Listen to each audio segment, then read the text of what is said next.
नमस्कार दोस्तों मित्रों, आज हम जो चर्चा करने वाले मीन राशि की वाले जातकों की करेंगे। मीन राशि वाले लोगों के लिए ये वर्ष कैसा रहने वाला है, क्योंकि 15 मई 2025 को गुरुदेव ने राशि परिवर्तन करके मिथुन राशि में प्रवेश कर लिया है। मिथुन राशि में आपके लिए जाकर के क्या देंगे, जबकि ये आपकी राशि के स्वामी हैं, तो आप इसको राशि से भी देख सकते हैं और लगन से भी देख सकते हैं। जिन लोगों की मीन लगन है उनके लिए भी ये बहुत बेनिफिट देने वाले हैं, और जिनकी मीन राशि है, जिनके 12 नंबर की राशि में चंद्रमा बैठे हुए हैं, तो समझ लीजिए आपकी मीन राशि है। तो ये आपके लिए जीवन में क्या देंगे। जीवन मीन्स ये 1 वर्ष के लिए आए हैं यहाँ पर, इसके बाद ये फिर आगे बढ़ोतरी हो जाएगी, कर्क राशि में चले जाएंगे। तो ये उतार चढ़ाव भी आगे चलेगा, कभी कर्क में जाएंगे फिर मिथुन में आ जाएंगे, वो हम चर्चा आगे करेंगे। आज हम जो बात कर रहे हैं ऑल ओवर कि मिथुन राशि में आने के बाद आपके लिए ये 1 वर्ष के लिए क्या देंगे, और ये 12 वर्ष के बाद में कुंभ राशि में आए। मीन राशि से 1 वर्ष के बाद में, क्योंकि 12 राशियाँ हैं, 12 साल में ये एक चक्कर लगाते हैं सूर्य का, तो एक राशि पर ये 1 वर्ष रहते हैं।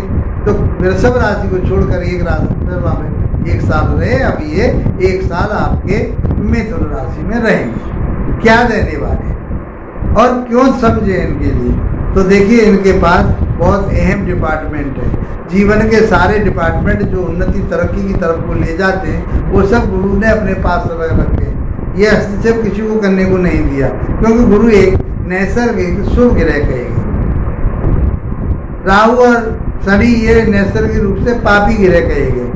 स्थिति के आधार पर वो आपको प्रभाव कहाँ का कैसा देते हैं वो अलग बात है, लेकिन स्वभाव जो होता है व्यक्ति का वो नहीं बदला जाता।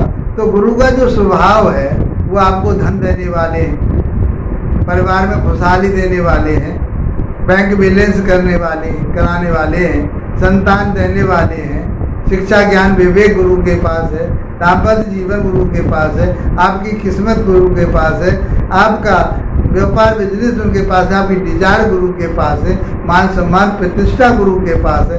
ऑल ओवर आप ये देखिए, तो एक व्यक्ति को जिन चीज़ों की आवश्यकता होती है वो सारी की सारी चीज़ें किसके पास है, गुरु के पास है। यदि गुरु आपके रुष्ट हो गए तो सारा बेड़ा गलत, और ग्रह तो आपके लिए भटकाने वाले और रोकने वाले हैं सब। एक गुरु तो आपको रास्ता देता है, गुरु को इसीलिए तो श्रेष्ठ माना गया है। गुरु के साथ सब सदे, तो जिसने गुरु को साध लिया अर्थात उसकी साधना कर ली, तो उसका कोई बाल बांका नहीं कर सकता। ये आपकी राशि के मुताबिक कहाँ चल रहे हैं गोचर में, ये गोचर में चल रहे हैं 4थे भाव में आएंगी। 4था भाव होता है भूमि का, भवन का, वाहन का, भौतिक सुखों का, माता का सुख होता है। माता को भी हम यहीं से देखते हैं, माता के सुख को यहीं से देखते हैं, माता के स्वास्थ्य को हम यहीं से देखते हैं। तो यहाँ बैठ करके अब गुरु कैसे शुभ ग्रह, नैसर्गिक शुभ ग्रह, स्वभाव कैसा है, नैसर्गिक स्वभाव कैसा है, श्रेष्ठ, अच्छा, दूसरों को मार्गदर्शन करने वाले, दूसरों को रास्ता दिखाने वाले, चाहे वो मजिस्ट्रेट है, चाहे वो वकील है, चाहे वो प्रोफेसर है, चाहे लेक्चरर है, चाहे वो किसी के लिए भी कंसल्टेंसी का ज्योतिषाचार्य है, ये सब गुरु के अधीन है। गुरु बनाता है इन सारे लोगों को। जिनका गुरु बढ़िया है वो लेक्चरर होगा, प्रोफेसर होगा, प्रिंसिपल होगा, किसी विद्यालय को चलाने वाला मैनेजर होगा। मतलब शिक्षा के जगत में जुड़े हुए लोग जो दूसरों की भलाई में लगे रहते हैं, वो उनका गुरु बहुत अच्छा होता। कथावाचक, आज की बात नहीं कर रहा, परिवेश में धन कमाने का काम गुरु का नहीं, गुरु का काम होता है दूसरों को मार्गदर्शन करना। गुरु तो कई बार इतना कहा करते थे, पहले ऐसे गुरु लोग थे, किसी की कन्या की शादी में भी जाते थे, अपने जेब से तक उनके लिए आशीर्वाद दे के आते थे। तो गुरु होता है, तो गुरु को समझना बहुत जरूरी है। जिसने गुरु को समझ लिया उसका बेड़ा पार हो गया। 3 दृष्टियां होती हैं, 2 घर के ये स्वामी होते हैं, 5 घर हो गए, 1 घर में ये बैठे हुए, 6 घर हो गए। 12 भाव में से 6 भाव इनके पास है, और वो भी कौन से भाव, वो जो जीवन में काम आने वाले, धन का भाव, संतान का भाव है, संतान, शिक्षा, ज्ञान, विवेक, जिसके पास बुद्धि विवेक ज्ञान है, चाहे वो बिल्कुल उसके पास कुछ भी नहीं है, लेकिन वो बादशाह है, लोग उसको पूजते हैं, उनका मान सम्मान प्रतिष्ठा बनी रहती है, क्योंकि वो ज्ञानी है। और वो ज्ञानी कौन बनाता है? वो गुरु बनाता है। ज्ञान के दाता कहेंगे, संतान के दाता कहेंगे, धन के दाता कहेंगे, डिजायर के दाता कहेंगे, भाग्य के दाता कहेंगे। और आपके लिए चाहिए क्या? राशि के मुताबिक ये जो बनते हैं आपके लगन के स्वामी बनते हैं, और ये आपके कर्म क्षेत्र के स्वामी। देखिए कितने अच्छे घर के स्वामी। तो मीन राशि वाले जातकों के लिए 1 वर्ष तो ये बल्ले बल्ले करने वाले हैं, कोई डरने की और उसकी आवश्यकता नहीं। गुरु के तो हाथ जोड़ने से ही काम चल जाता है। ये आशीर्वाद दे दे जिसके लिए गुरु, उसका बेड़ा पार हो जाता है। मित्रों, हम ये ज्योतिष की बात कर रहे हैं, ये झाड़ फूक जादू टोना टोटके की बात नहीं कर रहे, ये मिथ्या बातें तो ज्योतिष में जोड़ दी है। किसी भी वेद वेदांत में ये बातें नहीं है, जो लोगों ने इसमें घुसेड़ दिया, लगा दिया उसको डराने की वजह से, पैसा कमाने की वजह से। जब ज्योतिष को पढ़ा रही हो तो प्रॉपर सैद्धांतिक ज्योतिष, वैदिक ज्योतिष है, उसको पढ़ाइए। ये 50-50 साल से आए हुए गुणा भाग को आप सिखा करके क्यों वेदों का नाश कर रहे हो? ज्योतिष को खंडित करना वेदों का नाश करना है, वेदों का अपमान करना है। और वेद हमारे सनातन है, ज्योतिष हमारी सनातन है, वेदों का छठा अंग है, और इसको वेदों का नेत्र कहा गया है। वेद में सारी चीजें हैं और उसका भी इसको नेत्र माना गया है, तो इसके अंदर क्या क्या चीजें हैं अब आप समझ सकते हैं। ये जादू टोना टोटका है क्या कोई? ये जादू टोना टोटका नहीं है। ये ज्योतिष आपके लिए एक रास्ते का काम करती है, रास्ता दिखाने का काम करती है, मार्गदर्शन करती है, टॉर्च का काम करती है। अंधेरे कमरे में आप आकर के बैठ तो जाओगे, पकड़ ले कहीं घुटनों में लग गया, कहीं कुछ लग गया, वो उन सारी चीज़ों से आपको बचाती है। लाइट जला दी, आपको सारा कमरा साफ दिख गया, कहाँ बैठना, कहाँ सोफा है, कहाँ बेड है, आराम से आप बैठ जाओगे, सुचारू रूप से आप बैठ जाओगे। तो ज्योतिष का काम तो आपको रास्ता दिखाना है, टॉर्च का काम करना, मार्गदर्शन करना, आपके जीवन को अच्छा और सफल बनाना है। जादू टोना टोटके से तो आपकी मनोवृत्ति खराब होती है। जादू टोना टोना अच्छे के लिए थोड़ी किए जाते हैं, ना होता उससे अच्छा। दूसरे का बुरा करोगे तब अपना अच्छा चाहो। ऐसे ऐसे बातें इन चीज़ों में इसमें डाल दी गई हैं। ये सब मिथ्या बातें हैं। ज्योतिष के अंदर, वेदों के अंदर ये कोई किसी भी ग्रंथ को देख लीजिए, कहीं ये बातें ज्योतिष के माध्यम से नहीं मिलती।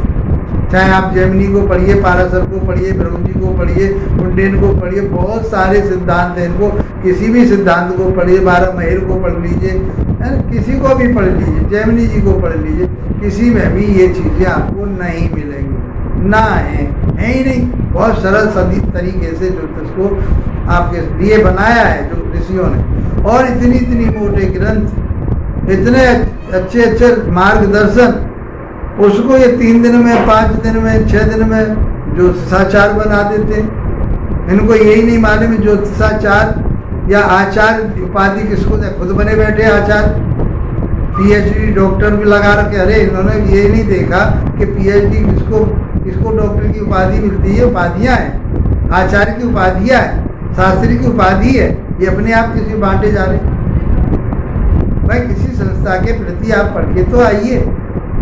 अब सरकारी संस्था से कोई ज्ञान लिया नहीं तुमने कहीं आचार्य की डिग्री की नहीं, शास्त्री की डिग्री की नहीं, तो अपने आप को सबको बांट रहे हो और खुद अपने आप बने बैठे। भाई ये अच्छी बात नहीं। आप हमारे ज्योतिष का, हमारे जो सनातन जो शिक्षा है उसका नाश कर रहे हो।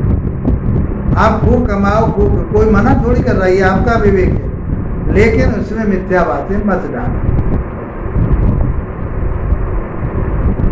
इसलिए ज्योतिष को, जो ज्योतिष प्रेमी है वो इसको समझते हैं और इस पर विश्वास करते हैं। लोगों ने विश्वास करना छोड़ दिया, झाड़ू फूक से, कहीं झाड़ फूक लगा देते हैं, कहीं कुछ लगा देते हैं, कहीं कुछ कर देते हैं। ऐसा नहीं है ज्योतिष।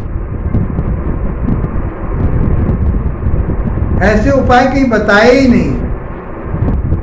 वेदों के उपाय कीजिए। करना है तो, जरूरत है तो।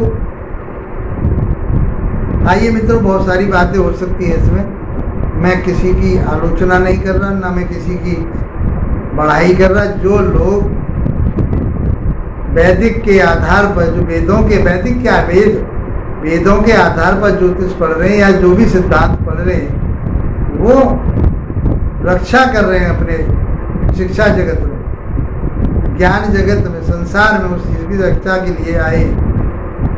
तो इसको बरकरार बना रहने दो, इसका नाश मत करो। मैं बार बार यही कहता हूँ मित्रों। अब आप समझिए, ये आपके चौथे भाव में बैठ करके माता का सुख देंगे, प्रॉपर्टी का सुख देंगे, भौतिक सुख आपको मिलेंगे, भूमि, भवन, वाहन, जो आप चाह रहे हैं वो आपको ये देंगे। इनकी दृष्टि कहाँ जाएगी? तो चौथे भाव में बैठ करके इनकी दृष्टि, पांचवी दृष्टि अष्टम भाव पर जाएगी। अष्टम भाव गूढ़ विद्या का है, गूढ़ ज्ञान का है, गुप्त धन का है। अच्छी बातों को नहीं पकड़ते लोग। अष्टम भाव तो इतना श्रेष्ठ भाव है कि जब आदमी उन सारे स्ट्रगलों को समझ लेगा तो वो प्रखर हो जाएगा उस चीज में और आगे बहुत उसका लाभ उठा पाएगा। यही से तो जादू टोना टोटका की बात करते हैं। अष्टम भाव को ऐसा बना दिया, हाँ, किसी ग्रह के लिए कोई चीज अच्छी होती है, किसी के लिए कोई चीज बुरी होती है। तो ये स्ट्रगल का, मेहनत का, परिश्रम का, लेकिन ये भी तो देखो, ये आपके लिए गुप्त धन का, गुप्त विद्या का। अब गुप्त विद्या क्या है? ज्योतिष का काम है। अब ये किससे ले आए? तंत्र मंत्रों से ले जाएंगे। तंत्र मंत्र तो ठीक है, अब तांत्रिक रूप से इसको जादू टोना टोटका में, झाड़ फूक में, भूत प्रेत में, ऐसा नहीं। इसको जो सिद्धांत कहता है उन चीजों से जोड़िए। तो गुरु आपको गुप्त विद्याओं से जोड़ेगा, आपको ज्योतिषी बनाएगा, और भौगोल साइंस जो भी होती है वो आपके लिए जोड़ेंगे। वास्तु शास्त्र से आप जुड़िए, ज्योतिष से आप जुड़िए, वेद वेदांतों से जुड़िए आप, तो आपको लाभ प्राप्त होगा, उन्नति तरक्की होगी। आप वो गुप्त विद्याएं आपका इंतजार कर रही हैं कि आप सीखो, पढ़ो, और हम आपके लिए रास्ता देंगे। उन सारी चीजों को आपको समझना पड़ेगा। अब इनकी सातवीं दृष्टि जाती है, वो जाएगी 10वें भाव में, कर्म क्षेत्र पर, पिता के घर पर। तो आपके पिता के साथ संबंध बहुत बढ़िया रहेंगे, मधुर बने रहेंगे। पिता के काम को भी आप बढ़ाना चाहते तो उसमें भी आप हाथ बढ़ाइए, उनकी भी आमदनी और उनका भी मान सम्मान बढ़ेगा, उनका मान सम्मान भी कीजिए, और आपका भी मान सम्मान बढ़ेगा, आपकी भी इज्जत और आबरू बढ़ेगी। आप भी धन कमा पाएंगे, आपका व्यापार बिजनेस बढ़ेगा, आपके जो साथ काम करने वाले लोग हैं आपका सहारा बनेंगे, आपकी इज्जत करेंगे, आप उनकी इज्जत करोगे। तो नौकर चाकर जो भी काम कर रहे हैं, आपके जो साथ काम करने वाले लोग हैं वो आपका सहारा बनेंगे। तो उससे क्या होगा? आपकी उन्नति और तरक्की होगी, आगे बढ़ेंगे। कर्म क्षेत्र आपका बढ़िया बनने वाला है। 18 तारीख के बाद में, 18 मई के बाद में राहु की दृष्टि, तो राहु राशि परिवर्तन कर जाएंगे, कुंभ राशि में से 5वीं दृष्टि जाएगी, और आपकी भी 9वीं दृष्टि कुंभ राशि पर जाएगी। तो ये योग बनेगा, ये एक संबंध बनेगा, तो दृष्टि संबंध कहते हैं। तो वो दृष्टि संबंध आपके लिए क्या फायदा देगा? वो आपके राहु भी आपके लिए आगे बढ़ाएगा, वो भी कहेगा कि आप अपने व्यापार को, बिजनेस को फैलाओ। वो फैलाने का काम करता है, किसी भी तरह से फैले। लेकिन गुरु कहेंगे कि भाई सात्विक विचारधारा से, अच्छे देखने से आप आगे बढ़िए तो आपको लाभ प्राप्त होगा, उन्नति होगी, तरक्की होगी, मान सम्मान प्रतिष्ठा आपकी बढ़ेगी, और व्यापार बिजनेस तो आपका बढ़ने वाला है। सरकारी नौकरी आप कर रहे हैं, सरकारी नौकरी में आपकी उन्नति पदोन्नति होगी, आपके इंक्रीमेंट लगने वाले, आपको धन प्राप्त होने वाला है। तो इस प्रकार से 7वीं दृष्टि से आपका कर्म क्षेत्र फलेगा और फूलेगा। 9वीं दृष्टि जो जाएगी वहाँ से आपकी, ये जाएगी आपके 12वें भाव। 12वां भाव इनका अपना, 12वें भाव पर जाएगी यहाँ से, और 12वें भाव पर बिजनेस को देखते हैं, व्यापार को देखते हैं, विदेशी व्यापार को देखते हैं, विदेशी कंपनियों को देखते हैं, विदेश को देखते हैं, और वो सैया सुख भी कहा गया है। तो आपके लिए विदेश जाना है तो बिल्कुल चले जाइए। किसी भी तरह से आपका वीज़ा नहीं बन पा रहा था, लग नहीं रहा था, वीज़ा लग जाएगा। इस वर्ष आराम से आप विदेश जा सकते हैं, विदेश यात्रा कर सकते हैं, विदेशी कंपनियों में आप काम कर सकते हैं। तो आपके लिए वहाँ से सब कुछ लाभ प्राप्त होगा, उन्नति और तरक्की होगी। आप किसी भी ऐसे जंजाल में ना फंसे, ऐसे झंझटों में ना फंसे जो आपको कोर्ट कचहरी थाना दरबार पर कहीं पैसा खर्च करना पड़े। आपको भूमि भवन वाहन पर पैसा खर्च करना पड़ सकता है, आपको मकान लेना है तो मकान पर खर्चा करना पड़ सकता है, आपको कोई वाहन लेना उस पर खर्चा करना पड़ सकता है। कोई परेशानी नहीं, अच्छे काम पर आपका खर्च होगा और उससे आपकी उन्नति तरक्की होगी और आपका नाम होगा, तो मान सम्मान प्रतिष्ठा आपकी बढ़ेगी। मित्रों, कुल मिलाकर ये कहें, मीन राशि वाले जातकों के लिए ये वर्ष तो बहुत अच्छा रहने वाला है। अब आपको किसी भी तरह की कोई स्ट्रगल इस साल में नहीं होगी। थोड़ा देखिए, थोड़ा बहुत गिरे, इतने गिरे हैं तो कहीं ना कहीं थोड़ा बहुत उनके ऊपर वो थोड़े से समय के लिए कोई उतार चढ़ाव आ जाए तो उसमें घबराना नहीं चाहिए। हर जीवन में दो पहलू होते हैं, दूसरे पहलू का भी सम्मान करना चाहिए। मित्रों, वीडियो अच्छा लगा है तो लाइक शेयर सब्सक्राइब कीजिए। इसी के साथ आप लोगों का धन्यवाद। नमस्कार।